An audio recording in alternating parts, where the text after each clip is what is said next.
Just finished another day of filming with the one and only Fenton Sun from the Zygrene YouTube channel. We had Cayman GTS 4.0 versus a Lotus Emira. That was the first comparison. Second comparison was a 2006 Evo 9 against a GR Corolla. What were your impressions, man? Let's start with the first one, the Cayman versus Emira. So actually, I thought the GTS 4.0 was going to win that comparison for me.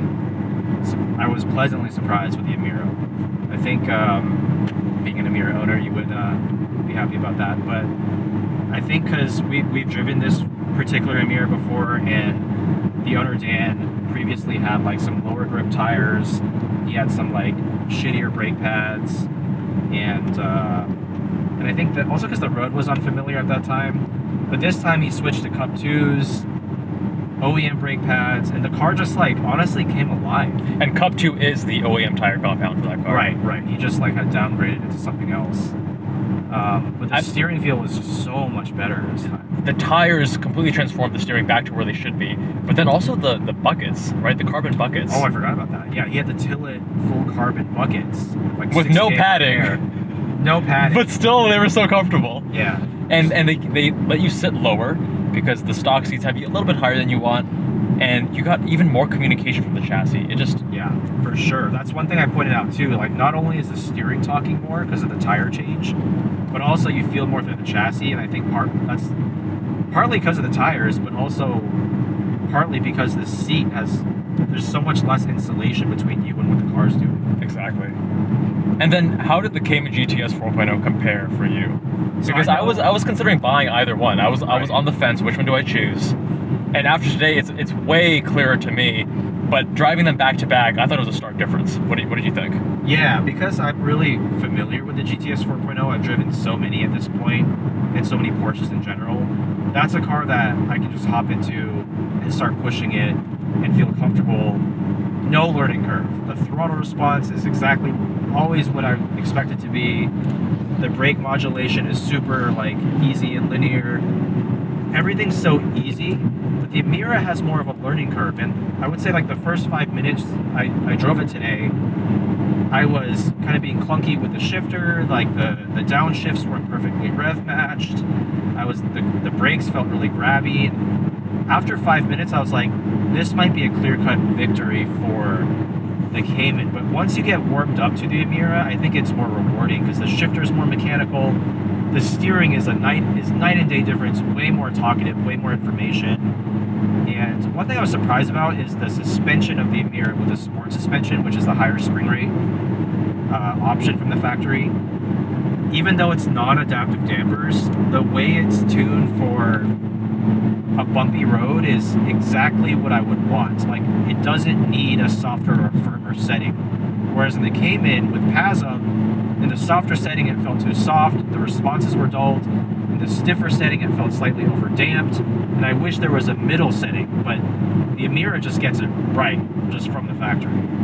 To add to that, I feel like I agree with everything you're saying. I think that the Emira suspension is significantly better, not just because it is dialed in for a bumpy road. I think the quality of the damping is improved. The GTS 4.0, when you're in the soft mode, you get more compliance, but also more body motion, not as good body control. And then in the firmer settings, it's too harsh.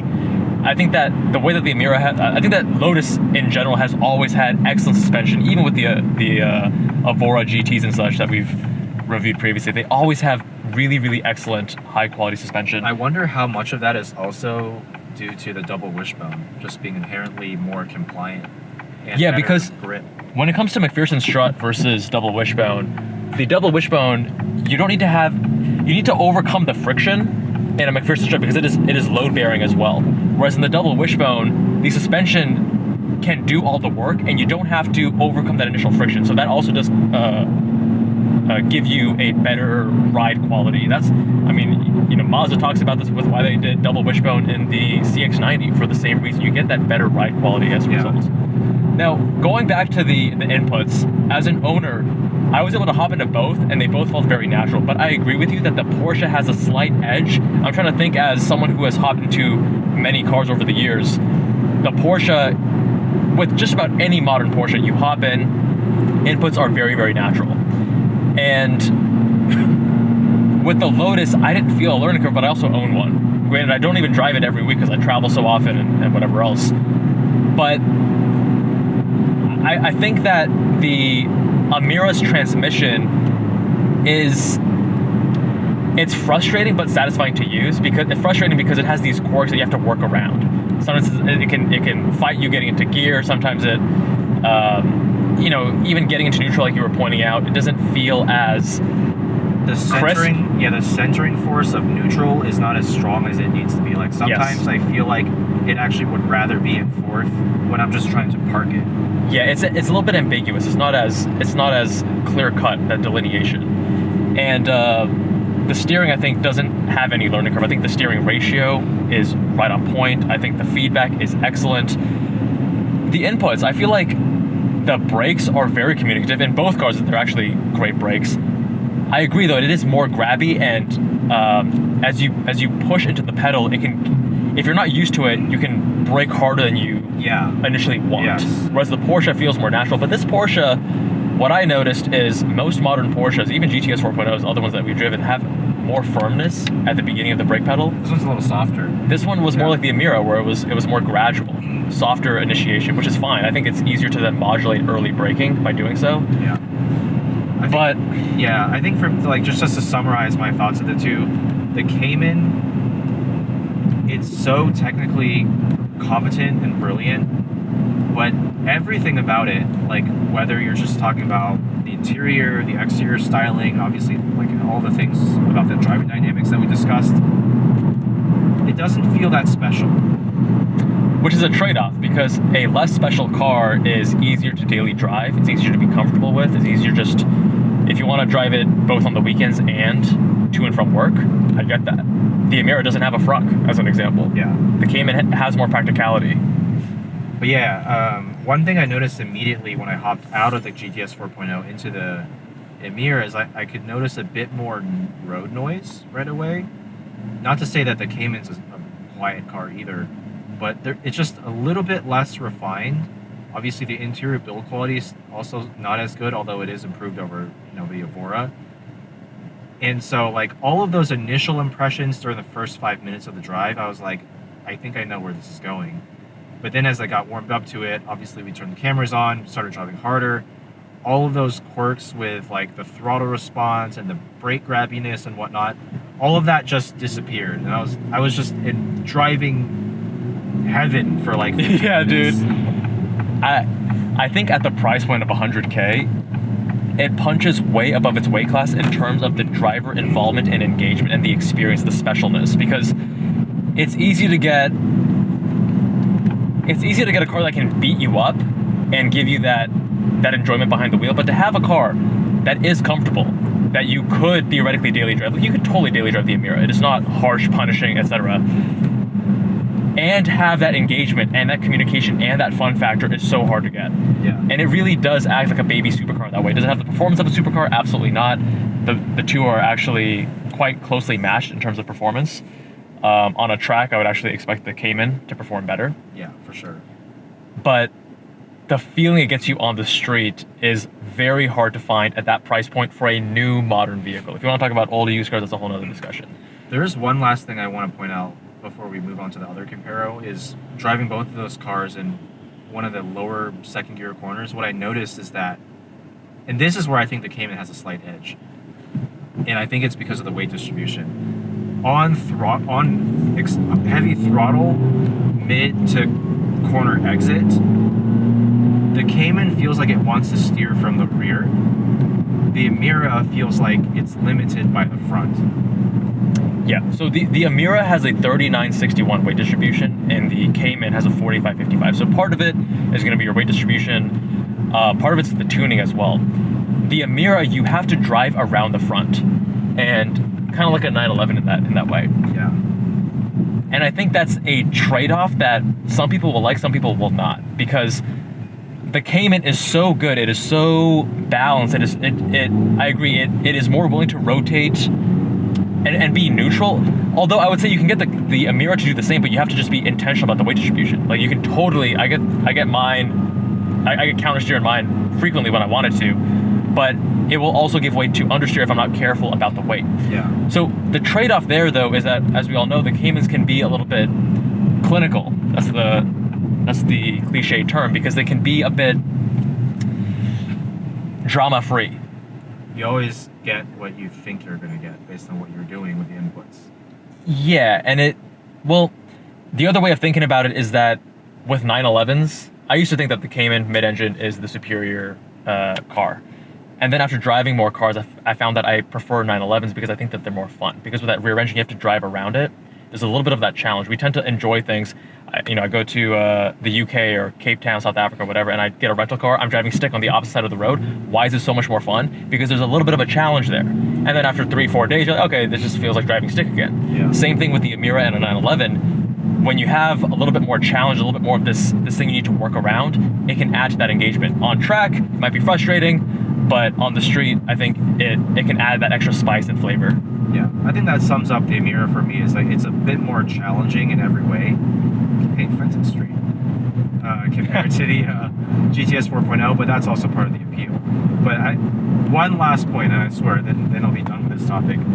I think people, like on paper, you see a car with double wishbone versus a car with strut, right? And you're like, oh, that means the car with double wishbone turns better. In this case, unless you learn to drive around the weight distribution differences that we talked about, which not everyone talks about, it's actually the other way around. Like the Cayman feels like it has a more responsive front end and less understeer when you're driving both cars in the same exact way. So don't always take what you see on paper to be like, this is how the cars will compare in the real world. You actually have to experience them to figure that out.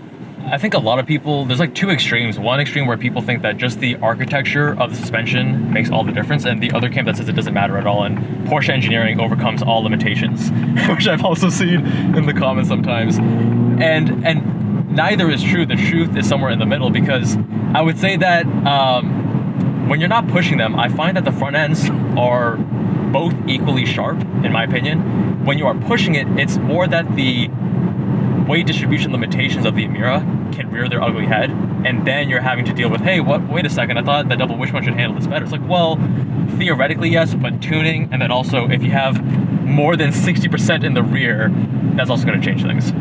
Yeah, that's something that a lot of reviewers don't talk about, that extreme weight distribution. You look at the Emira, you're like, it's a pretty long wheelbase, mid-engine car, Cayman competitor, but the weight distribution feels totally different. It's closer to a 911. Yeah.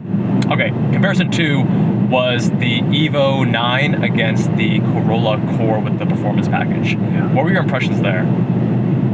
This one I'm a little torn on, because the GR Corolla is the more competent car, especially the way the owner Hernan set it up with like some camber. But it doesn't put a smile on my face nearly the same way that the Evo does, because the Evo, even though it was on like 1 degree of camber, all season tires, some pretty poor Megan Racing coilovers, just the way they tune that car, like with the super sharp and light quick steering ratio. I found the steering not to be as sharp personally. I found it very fast steering ratio, but like you turn it, a little bit slop. It would take a half second for it to set and actually turn. It's a softly sprung car. Yeah, it's definitely softly sprung. Still rides harsh, but like the fast ratio was unexpected for me. Yeah, and so it's that which contributes to the front end feeling very playful, but at the same time, because of the ultra short gearing, it's a 5-speed, so you think the gearing will be longer, but actually like only the 5th gear is geared somewhat appropriately for like daily driving. The rest of the gears, if you shift it at redline, which is 7,000 RPM, the RPM drops to like 5,500. So there's barely a drop at all. So the engine's always in the power band, and you're always shifting, and so you just feel more engaged when you're driving that car on a tight, twisty road at 710s, because you're always, you know, your inputs have to be very quick and fast, and like you have to always be able to react to what the car is doing, which is at a very high pace. Yeah, it feels like it's on its toes in a way, not just from the inputs, but even, I guess it was on lower grip compound tires. It was also more willing to play on the street. Whereas the Corolla, I preferred the heavier steering in the Corolla, but I preferred the faster ratio and the increased feedback of that hydraulic rack of the Evo. Yeah. The Corolla is like, it eggs you on through the sense of, I'm so stable, I'm so competent, push me harder, I can do more. And you're like, holy shit, this thing just like wants more and more and more. Whereas the Evo, it is not nearly as competent, at least in the current setup, right? But because of the inputs, because of even the short gear ratios, because of how playful it can be, it says, let's just have a good time, just push me harder, and I'm gonna slide and wiggle around, and we can experience a little bit of oversteer and a little bit of understeer, and it brings out more of you as a driver versus you sitting back and just being amazed by the car's performance. That's a fair assessment. So I was basically saying that the way this Evo is set up, because it's mostly stock and on pretty poor quality dampers, it feels like a whimsical car, and that's what makes it fun. It doesn't feel that serious, whereas the GR Corolla feels serious. So what I would like to try in the future is like a well-track canyon prepped Evo. So an Evo being more serious, more capable, how does that change the vibe and the character? How does that change the vibe? Because what I love about the vibe of that car is because it's like whimsical and playful. And if you take some of that away by making it more competent, I wonder if I would actually enjoy that less. Interesting. And on the used market, the Evo has a higher value, right? It's like Slightly higher, yeah. 40-ish, plus or minus a little bit. And like then 40 gets you a reasonable one with probably like 100K miles, which is going to be a pretty beat up car compared to like a 10,000 mile used GR Corolla.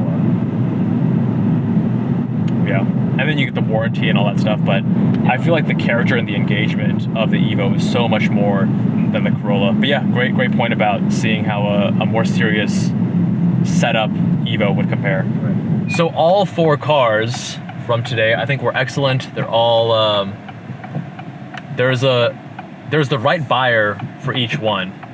And I'm curious, in each comparison, which one would you choose?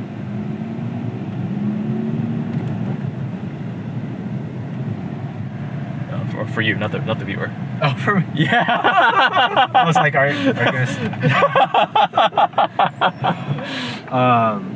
For me, for the first comparison, because I wouldn't buy a Cayman or an Emira as an only car, it would be a second or third, enthusiast car. It's Emira hands down, and I can't believe I'm saying that, because that's the opposite of what I thought I would say before I started the comparison. As for Evo versus GR Corolla, that's a little trickier because I could see myself dailying a GR Corolla. In fact, I almost bought one before I got my Integra Type S, and it is the far superior daily to the Evo. But at the same time, I think I'd rather still have a nicer, not nicer, but like a more luxurious, softer, more cushy daily than a GR Corolla. That's why I like this car. So I would rather have an Evo as like a second or third car. I think it's just more fun, hands down.